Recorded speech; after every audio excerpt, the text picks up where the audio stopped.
Hello my crafty friends, welcome back to my channel. Today I have a soft multi-layered mixed media background that I turned into a page.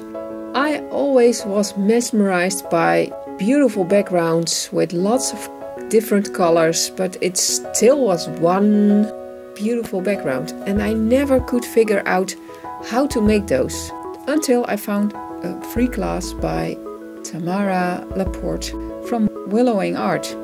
And I'm not saying I have this figured out, far from it. This is my very first try, and it was a fun process and kind of a struggle. So I hope you like my process of making this soft multi-layered mixed media background that ended up in a beautiful page. Enjoy this video. Don't forget to comment, like and subscribe to my channel, and also come back next Thursday for a new video. Enjoy the process!